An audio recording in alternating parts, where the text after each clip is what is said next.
Sa likod na rin ako naupo pero may malaking pagitan sa aming dalawa.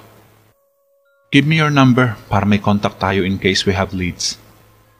Inilabas ko ang phone mula sa bulsa. Idinikta niya ang number. Tinawagan ko siya para masave niya ang number ko. Saved. Sambit nito. Mag-usap na lang tayo sa phone pag-uwi natin. Bahagya nitong inginuso ang taxi driver. Sure. Saan ka tumutuloy? Tanong ko. Diyan, sa apartment complex pagliko sa secondary road. Itinuro nito ang kanto na may convenience store. Kahit dito na lang ako ibaba. I can handle myself, you know. Sige. Bumaba ito sa kanto at nilakad ang daan papasok sa secondary road. Tara na ho. Pinaandar na ng taxi driver ang sasakyan. Pagkarating sa unit ay agad akong nag-empake ng mga gamit na dadaling ko sa paglipat sa kondo. Kailangan ko nang ayusin para alam ko na ang iiwan at dadalhin.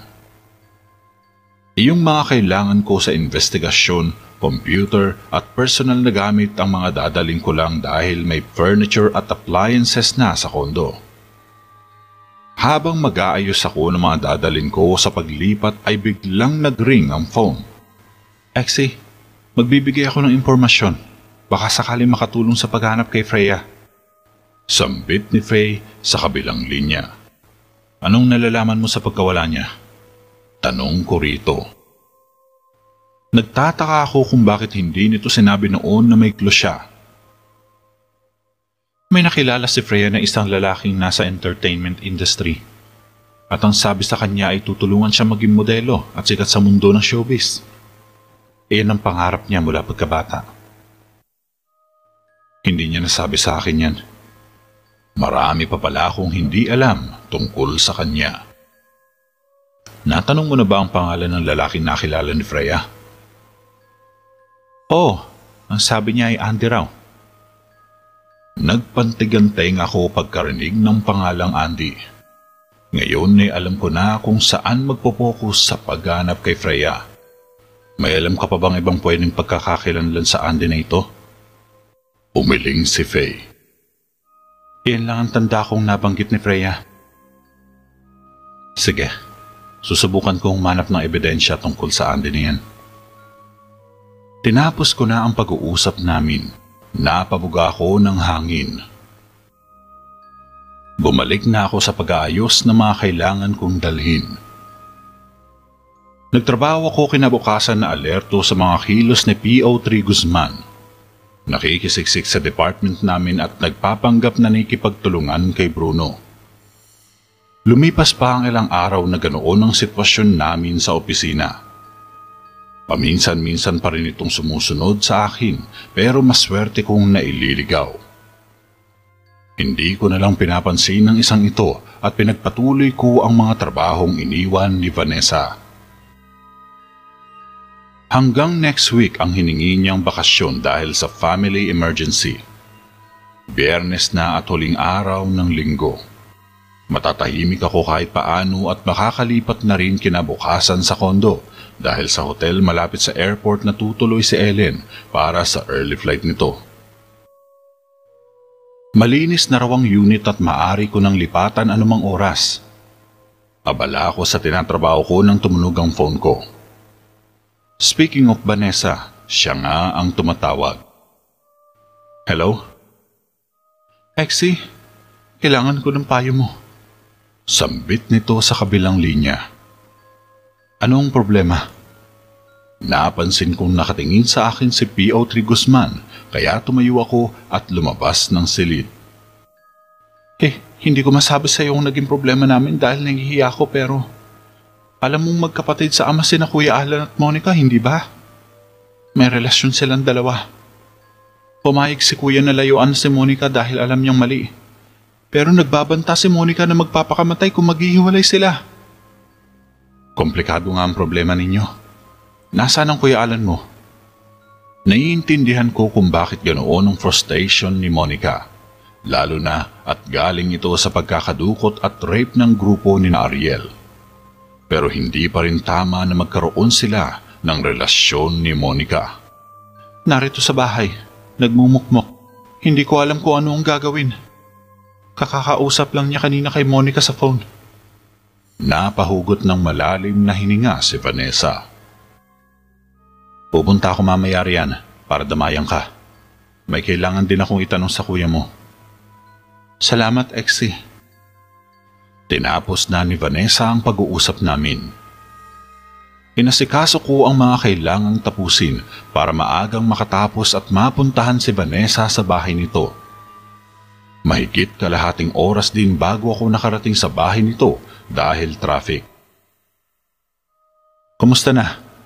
Tanong ko pagbukas nito ng pinto. Hayun, si kuya sa taas. Nagmumukmok sa kwarto niya. Pwede ko ba siyang makausap? Sige, halika. Nauna si Vanessa sa pagpanhik sa itaas. Binuksan nito ang ikalawang pinto. Nakaupo si Kuya Alan sa kama at nakasiksik sa headboard. Gulo-gulo ang buhok nito at mukhang hindi pa naliligo. Tulala itong nakatitig lang sa bintana. Hindi kami gaanong nagkakausap noon habang nasa bataan ako. Pero hindi ko matiis si Vanessa dahil mabuti ang pakikitungo nito sa akin. Maaari mo ba kaming iwan? Sige, bahala ka na, Exie. Tumalikod si Vanessa saka lumabas ng silid. Kuya Alan, ayokong manghimasok pero humingi ng tulong si Vanessa sa akin. Nahihirapan ang kapatid mo at nasasaktan dahil sa sitwasyon mo ngayon. Una kaming nagmahalan bago pa namin malaman na magkapatid kami sa ama. Sambit ni Kuya Alan habang nakatitig pa rin sa bintana. Hindi namin kasalanan yun pero bakit kami naghihirap ngayon? Huminga muna ako ng malalim bago magsermon. Kuya Alan, naroon na tayo sa nagmamahalan kayo bago nyo nalaman na magkapatid kayo sa ama. Pero nang nalaman ninyo ang totoo, ano ang ginawa mo para umiwas? Alam mong mali, alam mong hindi pwede. Hindi lang lipunan at langit ang uusig sa inyo, kundi ang kalikasan at habang buhay ninyo yung dadalhin. Hindi ko maintindihan. Sambit nito. Kuya, kung sakali na hindi nyo nalaman na magkapatid kayo at nagkaanak kayo, malaki ang posibilidad na magkaroon kayo ng anak o mga anak na may diferensya na pagdaanan niyan sa eskwelahan. Paliwanag ko rito. Maaaring kulang ang parte ng katawan o kulang sa pag-iisip ang magiging anak ninyo. Gusto mo ba iyon? Hindi lang kayo magdurusa kung hindi ang magiging anak ninyo. Hindi ko alam. Hindi ako nakatapos ng pag-aaral. Hanggang unang taon lang ako ng kolehiyo at mahina raw ang ulo ko. Umiling-iling ito. Kailangan mong maunawaan na hindi kayo maaari magsama ng higit pa sa magkapatid. Alam ko namang bawal. Ayoko rin masaktan si na Papa, lalo na si Mama na minahal ako bilang tunay na anak. Pero paano si Monica? Hindi niya matanggap ang sitwasyon namin. Tumingin sa akin si Kuya Alan na parang nagpapasaklolo. Kahit paano ay nakadama ko ng awa rito. Sigurado akong hindi magpapakamatay si Monica. Nakwento sa akin ni Vanessa na matapang at palaban na babae raw si Monica kahit noon pa. Kailangan kong magsinungaling ng kaunti para makumbinsi ito na iwasan na muna ang kapatid. Hindi raw sumusuko kahit harap na. Totoo yan. Kahit sa pakikipag-away sa mga kaklase niya, palaban siya. Hindi sumusuko kahit mas malaki ang kaaway niya. Bahagyang tumawa si Kuya Alan. Iyon naman pala eh.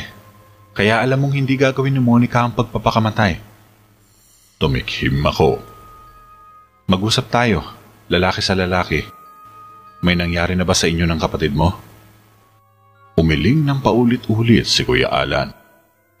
Hindi, wala pa nangyari sa amin. Minsan ay nakakalimot ako at umaabot sa kaunting lambingan, pero iginagalang ko siya at hindi kami umabot sa ipinagbabawal. Matapat ang dama kong sagot ni Kuya Alan. Mabuti na lang, mas madali kanya makakalimutan. Saka sa tingin mo ba, pagmamahal sa isang babae ang nararamdaman mo para sa kanya at hindi para sa kapatid lang? Posibleng minahal mo siya noong una pa lang bilang kadugo kahit hindi mo pa alam na magkapatid kayo sa ama. Subukan mong pag-aralan ang nararamdaman mo habang tinutulungan mo si Monica na kalimutan ka. Ang magagawa mo rin para sa kanya ay tuluyan siyang iwasan. Huwag mong sagutin ang mga tawag niya at mag-deactivate ka muna ng social media accounts mo. Ganoon na nga siguro ang gagawin ko. Hindi ko rin makakaya kung magkakaroon kami ng problema kapag nagkasama at nagkaanak kami. Baka rin nagkamali ako sa nararamdaman ko para sa kanya. Salamat sa mga payo mo, Exie. Kahit paano, nalinawan ang isip ko. Ayaw kong masaktan ulit si Vanessa. Mabuti siyang tao, kaya masakit na makita siyang mawalan ulit ng kapatid.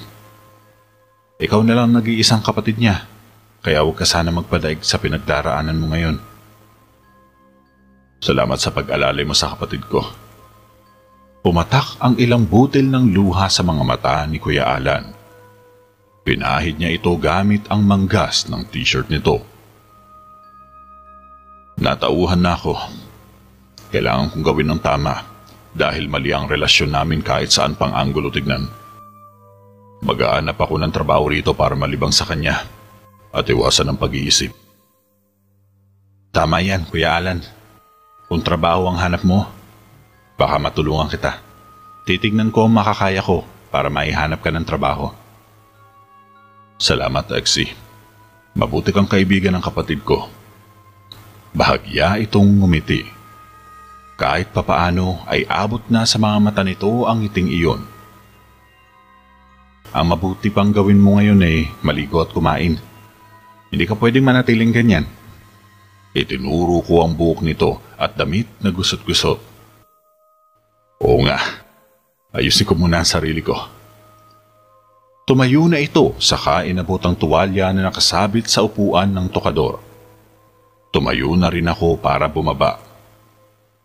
Kailangan ko na rin magpaalam sa magkapatid para makapagpahinga na. Napagod ako sa trabaho at stress kay P.O. Guzman. Maraming salamat, Exie. Mukhang umayos na ang pananaw ni Kuya. Sambit ni Vanessa. Kailangan lang niya malinawan sa consequences ng mga ginagawa niya para ma-realize niyang mali ang ginagawa niya. Paano? Mauna na ako. Gumagabi na rin. May mga asikasuin pa ako bukas. Paalam ko kay Vanessa. Sige, salamat ulit. Ingat ka sa daan. Inihatid ako nito sa pinto. Lumabas na ako at naghintay ng taxi na daraan. Hindi pa ako nakakasakay nang marinig ko ang pagtawag ni Vanessa sa pangalan ko. Kulang ang salamat. Hinalikan ako nito sa pisngi. You don't have to. Pero salamat sa kiss. Natawa ako sa banat ko. May lalaki bang aayaw sa halik ng babae? Eto na ang taxi. Una na ako. Kumaway na ako kay Vanessa saka sumakay sa taxi. May isang oras din bago ako nakauwi. Hindi na ako nag-abala pang magbukas ng computer. Naligo lang ako saka nahiga. Wala na rin akong ganang kumain dahil gusto ko na lang iga ang katawang lupa ko. Madalim pa lang kinabukasan ay naghakot na ako ng gamit para walang usisero na kapitbahay. Umarkila ako ng L300 van at ako na ang nagmaneho. Akala ko ay kaunti lang ang dadalhin ko pero napuno pa rin ang likuran ng van. Sa basement ng kondo ako nagpark. Nanghiram ako ng cart sa housekeeping para sa paghahatid ng mga gamit ko sa unit. Hindi naman ako nahirapan dahil tumulong ang staff ng kondominium sa pag-akyat ng mga gamit ko sa unit. Natagalan din ang pag-ayos ko. Nakalimutan ko na rin mananghalian dahil sinet up ko pa ang computer systems ko. Mas malawak na rin ang space ko, kaya pwede pa akong magdagdag ng isa pang computer set na malaking monitor for better viewing. Ikinonekta ko rin ang smart TV na 60 inches sa computer ko. Naupo ako sa leather sofa na nakaharap sa malaking monitor. This is life. Nang makaramdam ako ng gutom ay naisipan ko ulit doon kumain sa cafeteria ni James Castro. Magbabaka sakali rin ako makita siya roon ngayon. Naging maganda ang paglipat ko sa kondo dahil hitting two birds with one stone ang nangyari. May privacy ako sa unit habang makapag-iimbestiga ako kay James nang hindi ako paghihinalaan. Coincidence o hindi, papor sa akin ang tadhana. Bumaba ako sa second floor at tinungo ang cafeteria. May mangilan-ngilan na kumakain pero marami pa ring bakante. Doon ulit ako nakaupo sa dati kong pwesto, paharap sa entrance ng cafeteria. Lumapit sa akin ang dating nag-serve sa akin. "Good afternoon, sir. What's your order?" Nakangiti ito habang nakahanda ang ballpen at order slip. "Gusto kong subukan ng iyong nasa poster. Fettuccine. Ice cappuccino ang drinks ko. Samahan mo na rin ng chocolate cheesecake. Dine in." "Let me repeat your order. 1 fettuccine, 1 glass of iced cappuccino, at isang chocolate cheesecake for dine-in. Waiting time is 15 minutes, sir." Tumalikod na ito at bumalik para bigyan ako ng isang basong tubig. Inasikaso rin ang utensils at plato. Nalibang ako sa pagmamasid sa crew ng cafeteria. Maayos sila at magalang. Professional ang mga trato sa mga customer. Natigil ang pagmamasid ko sa kanila nang pumasok ang pamilyar na figura. Ilang beses ko nang nakita ang larawan niya kaya pamilyar na siya. Si James Castro. Matangkad ito at maputi. Chinito ang itsura. Maganda rin ang pangangatawan na mukhang alaga sa gym. Malayo sa itsura ni Ariel Castro. Lumapit ito sa isang staff saka may itinuro sa kusina, saka bumaling ang tingin sa buong cafeteria. Pinagmasdan kaming mga kumakain kaya iniwas ko ang tingin dito. Napansin ko sa peripheral view ko na palapit ito sa akin. "Good afternoon, sir. Mukhang wala pa ang order ninyo ah. Pasensya na sa paghihintay." "Wala iyon. Kakarating ko pa lang naman. I'm willing to wait. Thanks." Kailangan kong maging friendly dito para may mapiga ako sa gusto kong malaman dito. "Thank you for your patience, sir."